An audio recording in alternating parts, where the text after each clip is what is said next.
which are contributing to the deterioration of roads in various regions. Thank you, Mr. Speaker. Thank you. CS. Thank you very much, Mr. Speaker. Mr. Speaker, it is my privilege to appear at the plenary of the National Assembly this afternoon in compliance with the letter from the clerk that was dated 28th of November 2023. The aforementioned invitation required me to respond to the question of private notice number 19 of 2023 and also extended leave to provide policy positions as appropriate. In the section immediately below, I have therefore responded to the question. Minister, I want us to deal with this question because of the heavy calendar I have in the next 45 minutes. Thank you, Mr. Speaker. That will include a myriad of supplementaries. Thank you. And joyriding. Thank you, Mr. Speaker. Mr. Speaker, I beg to respond as follows. In part 1, maintenance of public roads is funded by the Road Maintenance Levy Fund, commonly known as fuel levy. The allocation of funds collected from the fuel levy is implemented in accordance with the legislation enacted by this august House. In particular, the Kenya Roads Act 1999, Section 6(2) D and E stipulates percentage allocation out of the funds as follows. 22% is allocated equally to all constituencies in the country to be administered by the Rural Roads Authority. 10% of the allocated funds is allocated for the maintenance or development of link roads between constituencies and serve as a government counterpart funds in funding work on rural roads to be administered by the Kenya Rural Roads Authority, and that the said percentum shall be equally distributed to the constituencies where Kenya Rural Authority has a mandate. 40% of the allocated funds is allocated in respect of national roads to be administered by National Roads Highway Authority. 15% of the allocated funds is allocated in respect of the urban roads to be administered by Urban Roads Authority. 1% of the allocated funds is allocated in respect of roads in national parks and reserves to be administered by the Kenya Wildlife Service. A maximum of 2% of the allocated fund is allocated in respect of the recurring expenditure of the board, and administration of the balance of 10% is in accordance with the road sector investment program approved by the Ministry of Roads. With reference to KERA, which was the subject of the question, members will note that the allocation of 32% of fuel levy, which is earmarked for rural roads, is distributed, and Mr. Speaker, with emphasis, is distributed equally to the concerned constituencies. The 10% of the fuel levy funds mentioned under Section 6 of the Kenya Roads Act is allocated to address, among others, emergencies and security roads. The Constituency Roads Committee, which have appointees of the national government CDF and the patronage of the honorable members, are valuable instruments in ensuring equity and optimal use of fuel levy at the constituency level. Therefore, Mr. Speaker, it is clear that the roads maintenance levy is distributed equally. It therefore means that every honorable member here is superintending and oversighting in this financial year, Mr. Speaker, an amount herein provided which is of the 22% in each and every of the 290 constituencies. We have 44,522,070. In the 10%, Mr. Speaker, you have 20,237,305. As a matter of fact, and for the record of this House, this financial year, every constituency in the Republic of Kenya, without any discrimination, receives 64 million shillings, 759,375. Mr. Speaker, let me now turn to development vote. Turning to the development vote, Mr. Speaker, budgetary allocation to various projects are processed through the annual budgetary cycle culminating in appropriation by the National Assembly. This budget preparation cycle includes detailed scrutiny by the Appropriation Committee of the National Assembly. It is notable that appropriations under the development vote are project specific, and once approved by Parliament, the ministry stands guided and instructed to implement the same. The initial budget allocation proposal for the development vote are generated by agencies of the ministry, taking into account the following parameters. Top priority is given to completion of ongoing projects, which is also a requirement under the Public Finance Management Act. Availability of fiscal space for new projects, government policies and strategic directions concerning infrastructure development taken together with technical and economic feasibility, equity and regional balance. Mr. Speaker, therefore, there is another category, and I wish honorable members can help me appreciate this point, Mr. Speaker, because it's the cause of so many of the questions that either come to my office privately or as generated by members of parliament in this chamber or are as addressed by members of parliament in public square. There is another category of projects which come about as a result of constitutional imperatives and public participation as guided by Parliament. Mr. Speaker, projects arising from public participation process are implemented by KERA largely without modification to the priorities selected and approved by Parliament. Through this distinguished House, I hope to make it clear to the public that such projects are entirely consistent with fairness and due process and should not be ascribed to any deficit of equitable allocation of projects by KERA. Mr. Speaker, turning to the tender notice published by Kenya Rural Roads Authority. And Mr. Speaker, I will be coming back to this issue of public participation funds that are appropriated every year by Parliament, including how much was appropriated this financial year and how this has become a matter of immense contention, despite the fact that it's the honorable members of this chamber who approve these resources. Mr. Speaker, turning to the tender published by the Kenya Rural Roads Authority on 29 September 2023, serious misunderstanding and misinterpretation of the notice appeared in various fora.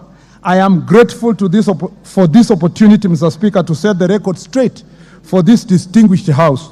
Allow me to mention 5 key points, Mr. Speaker, at which the public were misled when the tender notice by KERA was taken in isolation as evidence of iniquity. First, Mr. Speaker, the tender contained projects that are based on termination and retendering.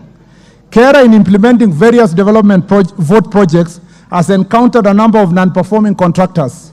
After repeated efforts to revive the affected projects failed, it was found necessary to terminate the projects. Permission has been obtained from the Attorney General to wind up the projects and conduct fresh tendering to enable continuation of the projects. For avoidance of doubt, there are other similar terminated projects for which replacement contractors will be sought through open tenders even in the future. Number 2, Mr. Speaker, is the inclusion of public participation projects. Public participation projects are identified, Mr. Speaker, and approved by Parliament before being handed over to KERA for implementation, at which point the tenders are advertised. Extraction of public participation projects from the procurement notice without background and origin being made clear, and use of the same comparisons, which projects funded by other sources, leads to invalid conclusions. The projects are distributed across the country in line with the principle of public participation and other constitutional imperatives considered and determined by this House. The question, therefore, as to whether it is just, fair, or equitable is not better answered by the Cabinet Secretary. Indeed, Mr. Speaker, it is better answered by this House. And Honorable Mbui, being a distinguished leader in this House for 2 terms, has a better answer than Cabinet Secretary or any other person, Mr. Speaker. Mr. Speaker, in fact, Mr. Speaker, since the budget is itemized to specific roads, Mr. Speaker, the ministry or its agencies cannot, for sure establish where the roads are located. Mr. Speaker, for the last 5 years, the fund distributed by this House through these mechanisms is in the knowledge of this House. And therefore, Mr. Speaker, I would like to say for this financial year, this very chamber, this very House, Mr. Speaker, budgeted a sum total of 21 billion shillings, which is far higher than the money allocated to KERA under road maintenance levy through the RMLF.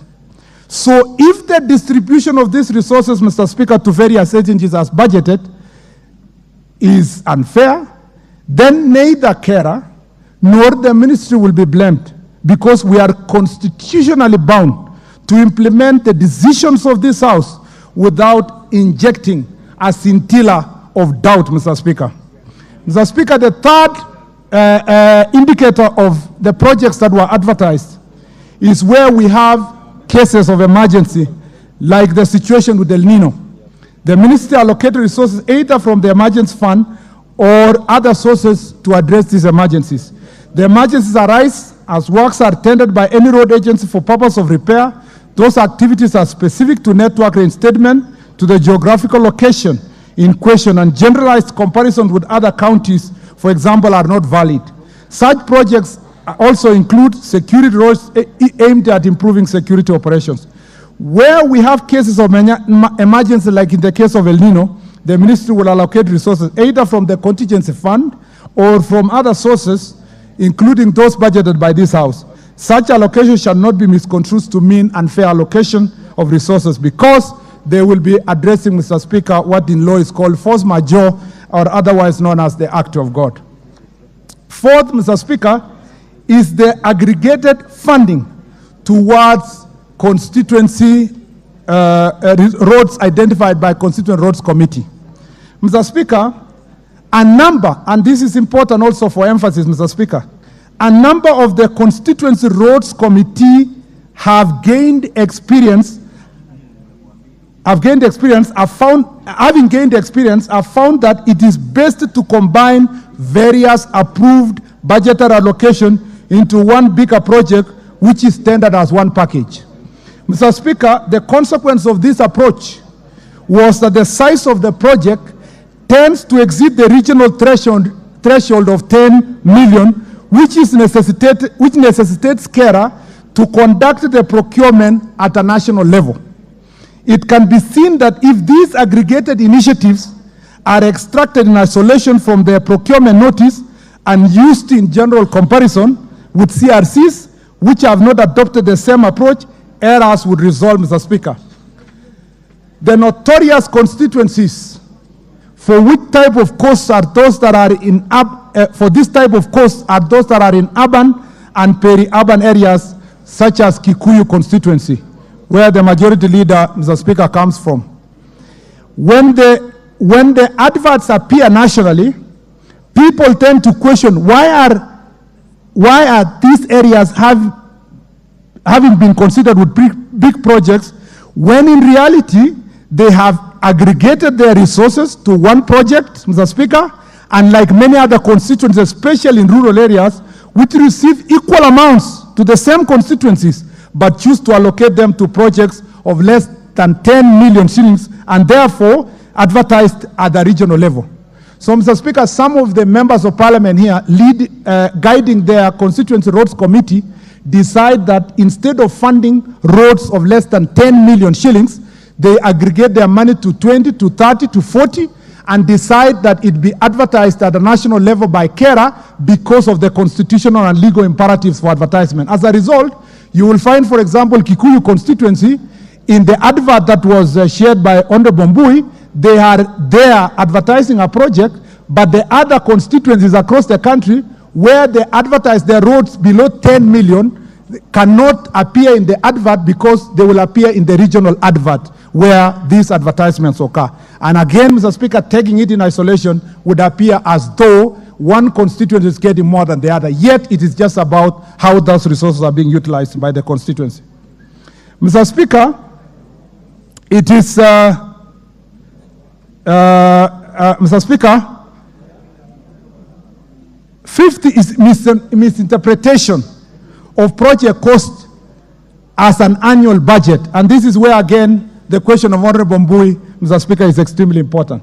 Part of the misinformation associated with KERA notice number of 29th September 2023, Mr. Speaker, is insinuation that the multi-year global cost estimate for various projects was in fact a budget allocation for a single year, and thus an indication of a skewed allocation of scarce resources.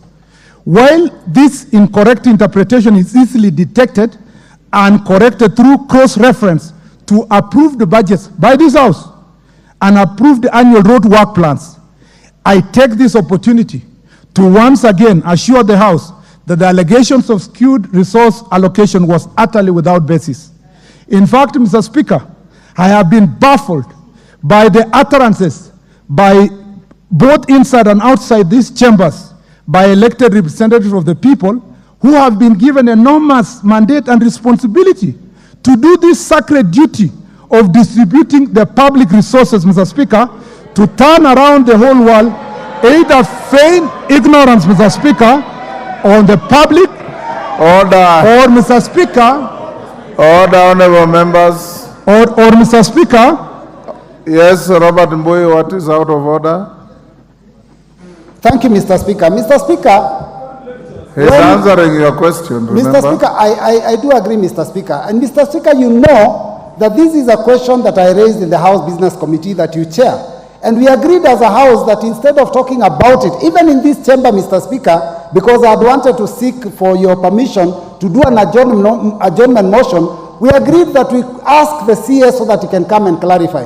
Mr. Speaker, is the CS in order to lecture members of Parliament?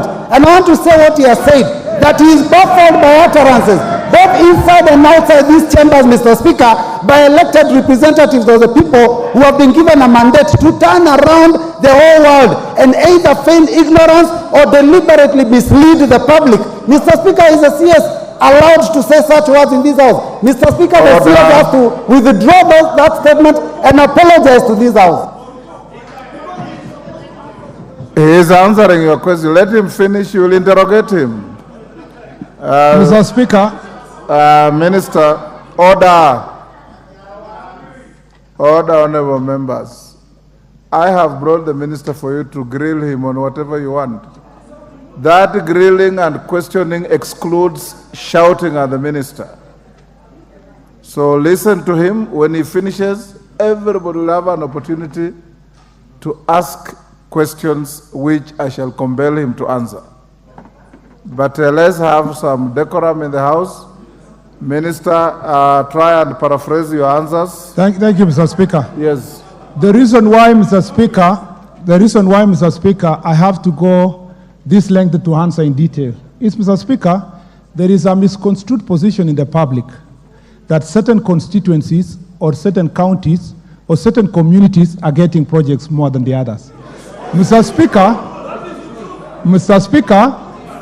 I have overemphasized that should there be unfair distribution of these resources, Mr. Speaker, the problem squarely lies in the House that allocates the resources. Mr. Speaker, I will be willing, Mr. Speaker, I will be willing to be educated where else budget takes place in the Republic of Kenya.